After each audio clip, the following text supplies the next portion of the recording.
గురి చేసినటువంటి పరిస్థితి. ఇంకా ముందు స్టెప్కి వెళ్ళి ఈరోజు జనసేనకు సంబంధించినటువంటి కాకినాడ రూరల్ ఎమ్మెల్యేగా ఉన్నటువంటి పంతం నానాజీ జగన్మోహన్ రెడ్డి గారిని ఉద్దేశించి తీవ్రమైనటువంటి పదజాలంతో మాట్లాడినటువంటి మాటలు నిజంగా సభ్య సమాజంలో ప్రజాప్రతినిధా లేదంటే వీళ్ళు పాకీ పనులు చేసుకునే లేకీగాడ అనే విధంగా అతను మాట్లాడినటువంటి మాటలు ఒక్కసారి మీరు వింటే ఆ మాటలు అర్థమవుతుంది. ఒకసారి ప్లే చేయండి అన్న.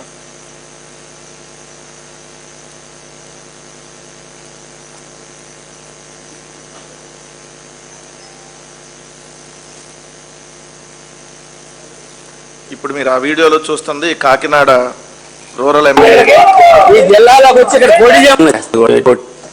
పోటీ చేయబెట్టి ఇంకో చోట చేయకూడదు అంటారు. ఖచ్చితంగా చేస్తారు. జగన్ వచ్చి కాకినాడ రూరల్లో పోటీ చేయమని వదిలి కడప జిల్లా వదిలి ఇక్కడికి వచ్చి పోటీ చేయమనండి. ఆ పడుకుని రమ్మనండి ఇక్కడికి. ఈ జిల్లాలోకి వచ్చి ఇక్కడ పోటీ చేయమనండి. ఆయన పోటీ చేయమంటే ఆయన పోటీ చేసిన రోజు ఆ దమ్ము ఆడుకుంటే ఖచ్చితంగా మేము మారుతామని చెప్తా ఉన్నాను. కడపలో పోలింగులు మేము చూసాం, మేము వెళ్ళాం. చాలా పోలింగ్ విన్నారు కదా. మీరు చేయకూడదు అంటారు. ఖచ్చితంగా చేస్తారు. జగన్ వచ్చి కాకినాడ రూరల్లో పోటీ చేయమని వదిలి కడప జిల్లా వదిలి ఇక్కడికి వచ్చి పోటీ చేయమనండి. ఆ పడుకుని రమ్మనండి ఇక్కడికి. ఈ జిల్లాలోకి వచ్చి ఇక్కడ పోటీ చేయమనండి. ఆయన పోటీ చేయమంటే ఆయన పోటీ చేసిన రోజు ఆ దమ్ము ఆడుకుంటే ఖచ్చితంగా మేము మారుతామని చెప్తా ఉన్నాను. కడపలో పోలింగులు మేము చూసాం, మేము వెళ్ళాం. చాలా పోలింగ్ మీరే విన్నారు కదా మీడియా మిత్రులందరూ. ఒక ఎమ్మెల్యే జనసేనకు సంబంధించి ఏదైతే రాష్ట్రానికి ముఖ్యమంత్రిగా పనిచేసి రాష్ట్రంలో ప్రతిపక్ష పార్టీ నాయకుడిగా ఉన్నటువంటి 40% ఓట్లతో ఉన్నటువంటి వైఎస్ఆర్ కాంగ్రెస్ పార్టీ అధ్యక్షుడిని ఉద్దేశించి నా కొడక అనేటటువంటి భాష, వాడు వీడు నా కొడక అంటే ఇది ప్రజాప్రతినిధులు మాట్లాడే భాషేనా, లేదంటే ఇందాక చెప్పినట్టుగా ఈ పాకీ పనులు ఏమన్నా చేసుకొని లేకీ చేష్టలు ఏమన్నా చేసుకునేటటువంటి వ్యక్తులు మాట్లాడే భాష? అంటే మనం సహజంగా ఆవు చేలో మేస్తే దూడ గట్టును మేస్తుందా అనే సామెత మనందరం చూసుంటాం. వాళ్ళ నాయకుడు పవన్ కళ్యాణ్ మాట్లాడే భాష చూస్తే ఎంత లేఖీతనంగా ఉంటుందో మనం చూస్తున్నాం కదా. దాన్ని చూసే వాళ్ళ ఎమ్మెల్యేలు కూడా అలానే తయారవుతున్నారు. వాళ్ళ ఎమ్మెల్యేల్లో ఒకడైతే 5 సార్లు అరవకుండానే అబార్షన్ చేయించాడు. ఆమె బయటకు వచ్చి తర్వాత ఇది జరిగింది చెప్తుంటే ఆమె మీద డైరెక్ట్గా పరిస్థితి.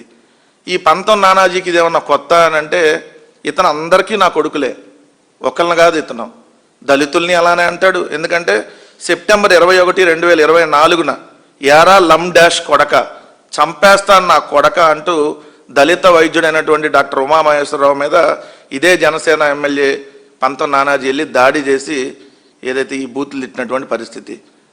దాని తర్వాత కాకినాడకు సంబంధించిన జనసేన కార్యకర్త దగ్గరే అది ఆకుల బాలరాజు అనే వ్యక్తిని 10 లక్షలు డిమాండ్ చేశాడు. ఇవ్వనందుకు షాపును కూల్చేశాడు. ఇది అక్టోబర్ 31, 2024.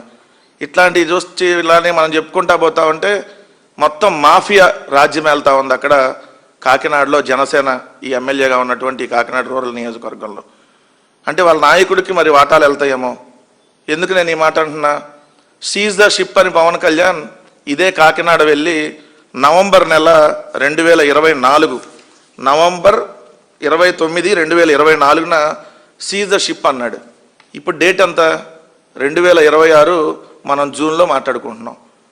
అంటే మరి షిప్పు పోయింది, బియ్యము పోయినాయి, పవన్ కళ్యాణ్ మాదాపూర్ పోయాడు, మళ్ళీ షిప్ వచ్చింది, మళ్ళీ బియ్యం ఎత్తుకెళ్ళారు, మళ్ళీ మా పవన్ కళ్యాణ్ మాదాపూర్ పోతానే ఉన్నాడు.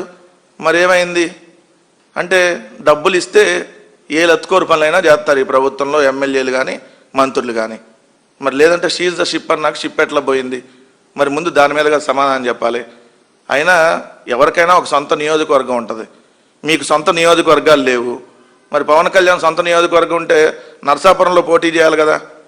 ఎందుకు మరి నర్సాపురంలో పోటీ చేయకుండా కాపు సామాజిక వర్గం ఎక్కువ ఉన్న దగ్గర భీమవరమో, గాజువాకో, లేదంటే పిఠాపురమో ఇవన్నీ ఎందుకు సెలెక్ట్ చేసుకున్నాడు? మరి ఇప్పటికైనా నర్సాపురంలో వచ్చే ఎన్నికల్లో పోటీ చేసే ధైర్యం అన్నా చేయగలుగుతాడా మీ ఉప ముఖ్యమంత్రి? రెండోది, అసలు నువ్వు ఎవడవరా అంటాం మేము కూడా. మాకు వచ్చా భాష, కానీ మాకు సంస్కారం నేర్పారు మా నాయకుడు జగన్మోహన్ రెడ్డి గారు. మేము కూడా ఎవడవరా నువ్వు, యారా నా డాష్గా, ఒరే నా డాష్గా అంటే మిమ్మల్ని అనగలం, మీ నాయకుడిని కూడా అనగలం. మీకు ఉంది ఆఫ్టర్ ఆల్ 6% ఓట్లు. పక్కన తెలుగుదేశం ముష్టెత్తే తప్ప మీకు పోటీ చేసే గతి లేదు. పక్కన తెలుగుదేశం వాళ్ళు ఏదైతే వాళ్ళ క్యాండిడేట్లు పంపితే తప్ప మీ పార్టీలో క్యాండిడేట్లకి దిక్కు లేదు. అయినా ముందు మీరు నా డాషుల్లారా అని అనాల్సింది తెలుగుదేశం వాళ్ళు కదా. పిచ్చి కుక్కల్ని కొట్టినట్టు ఈ జనసేనాలని తెలుగుదేశం వాళ్ళు కొడుతుంటే ఎక్కడికి పోయావయ్యా? ఇదే పంతం నానాజీ, యాడికి పోయారయ్యా మీ జనసేనాళ్ళు? మీ తెలుగుదేశం మీ జనసేన పార్టీకి సంబంధించినటువంటి వాళ్ళని అలగా పార్టీ అని, అలగా వాళ్ళు ఉంటారు మీ దగ్గర అని, సంకర జాతని నేను అనలేదు. మా పార్టీ ఎప్పుడు అలా అనదు. కానీ ఇదే తెలుగుదేశం పార్టీ ఎమ్మెల్యేగా ఉండి బాలకృష్ణ అంటే ఆ తెలుగుదేశం పార్టీ వాళ్ళ దగ్గరికి వెళ్ళి కుక్క బతుకుతున్నారు కదా మీ జనసేనాళ్ళు. ఇంతకంటే ఇంకేమైనా దారుణమైనటువంటి బతుకుంటుందా? వాళ్ళు కొట్టినా కొట్టించుకోండి, తన్నినా తన్నించుకోండి, 15 ఏళ్ళు మాత్రం వాళ్ళ బూట్లు ఏదైతే పాలిష్ చేద్దాం అంటున్నాడు కదా మీ నాయకుడు. మీరా మా గురించి విమర్శలు చేసేది? సంస్కారం ఉండాలి. మనం రాజకీయాల్లో ఉన్నాం. రాజకీయాల్లో ఉన్నప్పుడు భాష ఇచ్చిపుచ్చుకోవాలి.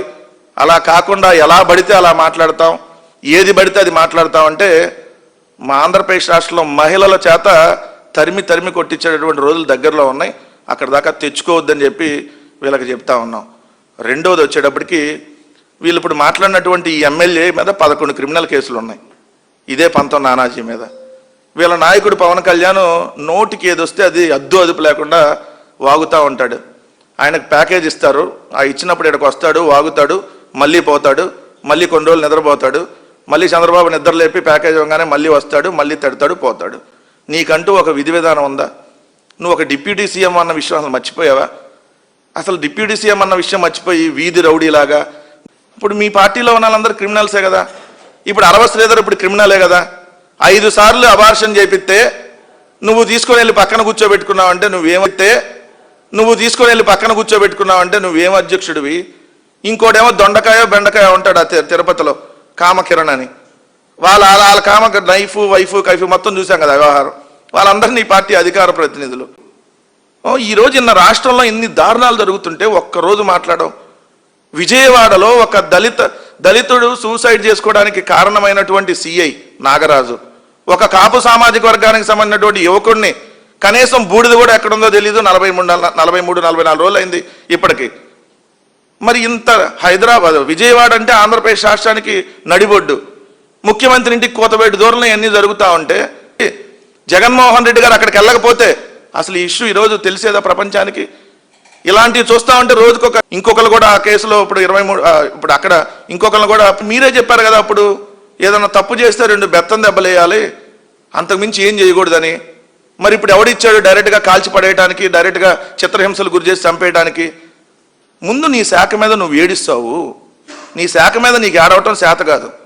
నీ శాఖ చాలా దరిద్రంగా ఉందని మన ముఖ్యమంత్రి 28వ ర్యాంక్ ఇచ్చాడు, లాస్ట్ ర్యాంకు. కొద్దిగానే సిగ్గుండాలి. అటవీ శాఖ 28వ ర్యాంకు, 25వ ర్యాంక్ ఏమో నీ పంచాయతీరాజ్ శాఖకి. లాస్ట్ నుంచి 3వ ర్యాంకు, లాస్ట్ ర్యాంకు.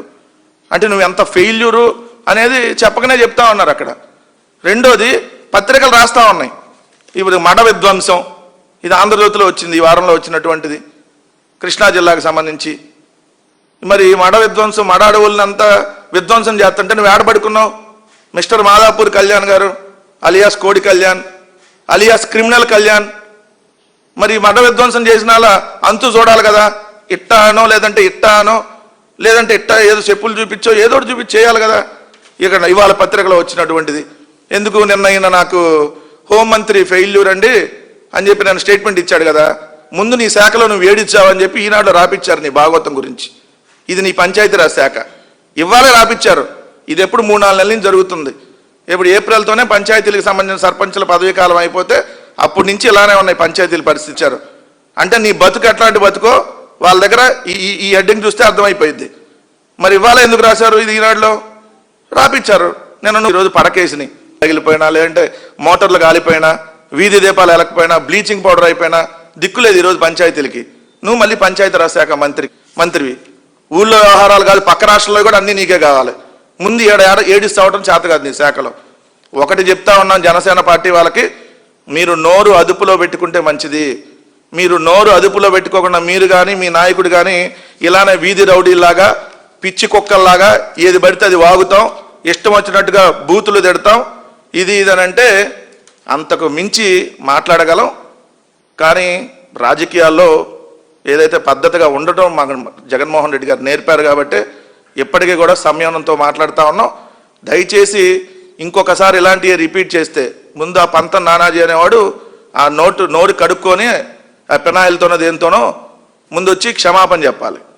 లేకపోతే ఖచ్చితంగా మహిళల చేత తగిన శాస్తి ఇదే పంతం నానాజీకి చేపిస్తామన్న విషయం గుర్తుపెట్టుకోమని చెప్తా ఉన్నాం. పవన్ కళ్యాణ్ గారు మీరు కూడా నోరు కొంచెం అదుపులో పెట్టుకొని బాడీ కూడా మీ కంట్రోల్లో పెట్టుకోండి. ఈ మధ్య మీ బాడీ మీ కంట్రోల్లో ఉండట్లేదు, ఎటు మీ మైండ్ మీ కంట్రోల్లో ఎప్పుడు ఉండదు, మీ నోరు ఎటు కంట్రోల్లో ఉండదు. ఈ మధ్య బాడీ కూడా కంట్రోల్లో ఉండలేదు అంటున్నారు. మరి అదేందో అది చంద్రబాబు నాయుడు చెప్పాలి మీ గురించి, ఎందుకంటే మీ గురించి ఎక్కువ ఇన్ఫర్మేషన్ ఆయనకే తెలిసింది కాబట్టి. సో ఇప్పటికైనా పద్ధతిగా ఉండమని చెప్పి హెచ్చరిస్తా ఉన్నాం.